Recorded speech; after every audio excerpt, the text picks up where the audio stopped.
И я понимал то, что как молодежь, как представитель молодежи, на мне висит какая-то ответственность за это государство.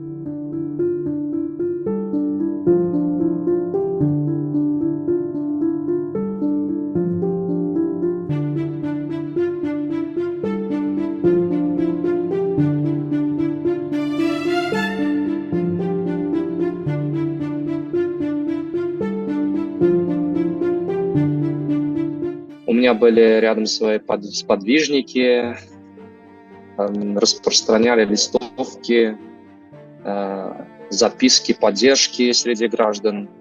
Были протесты в городе Туркменабад и в ближайших селах. В одной из этих протестов я лично участвовал в Туркменистане, и для меня это было что-то новое, и появилась какая-то надежда в тот момент, потому что в истории Туркменистана еще такого никогда не было. Ну, по крайней мере, как я себя помню, были какие-то маленькие локальные мелкие протесты в каких-то отдаленных уголках Туркменистана, но таких массовых протестов инакомыслия в истории Туркменистана, наверное, где-то более 20 лет не было. И у нас появилась какая-то надежда.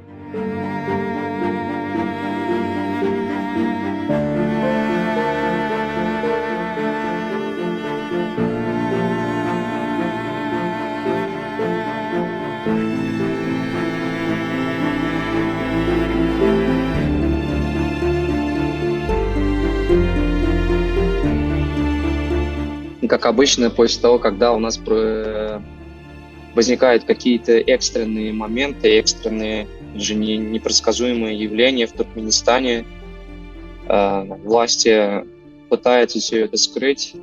Интернет был заблокирован. Есть хорошие молодые ребята, которые хорошо разбирались в анонимайзерах и VPN-серверах. Все-таки нам удалось пробить этот брешь блокировки интернета. Город был изолирован от всего мира, не просто от всего Туркменистана, да, она была изолирована от всего мира.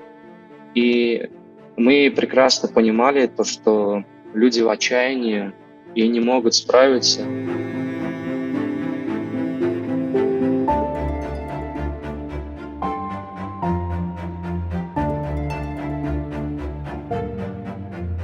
И я все больше начал задаваться таким вопросом, то есть почему в Туркменистане происходит, то есть почему в Туркменистане существует культ личности, почему все так сильно закоррумпировано, почему некомпетентных людей зачисляют какие-то в университеты, в вузы или же берут на какую-то работу, почему происходят массовые мероприятия, устраиваемые там правительством по восхвалению культа личности президента, увеличение списков запретов. Неужели в Туркменистане нету таких людей, которые хотят что-то изменить, и начала задумываться о построении контактов с единомышленниками?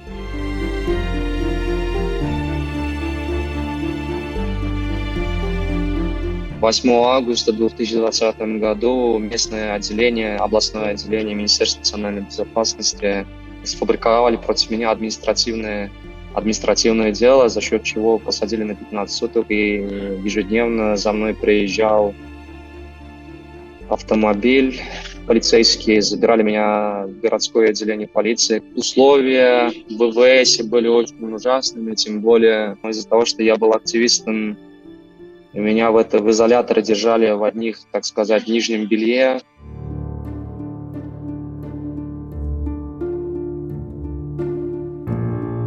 Каждое утро приходилось подниматься, то есть вставать и после подъема сидеть на ногах, держа руки на затылке, смотря на камеру, читать клятву «Изис Туркменистана таватаным гурбану олсун сана пуджаным».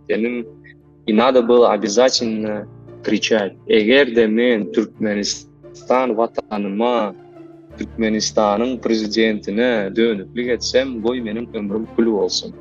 То есть это был неким, понимаете, якобы воспитательной частью патриотизма. это тоже является пыткой, потому что мы сами понимаем, что происходило даже с тем же самым Навальным в России, ему тоже устраивали, там ставили какие-то видеоролики или же звукозаписи Соловьева, да, то есть пропагандистские. Вот что-то такое тоже у меня было.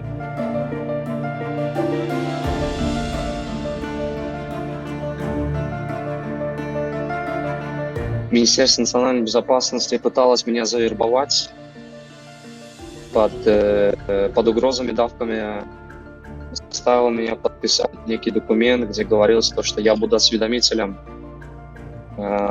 этих спецслужб. После того, как они меня выпустили, ко мне прикрепили куратора от Министерства национальной безопасности.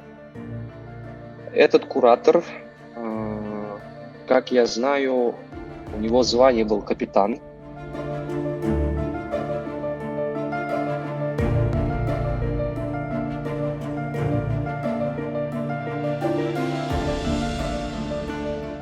Хороший знакомый помог мне сбежать из Туркменистана. Вот. И самое главное, был такой момент, меня провели через VIP-проход аэропорта. Посадили перед тем, как сесть в самолет, эти люди мне сказали то, что Бемберде, не возвращайся обратно, ибо нас всех могут посадить. Мне потом пришлось уехать в Европу. Они помогли мне получить гуманитарную визу. Я приехал в Польшу. На данный момент мое место жительства тут, но я спокойно могу посещать разные страны в Европе, занимаюсь общественной деятельностью.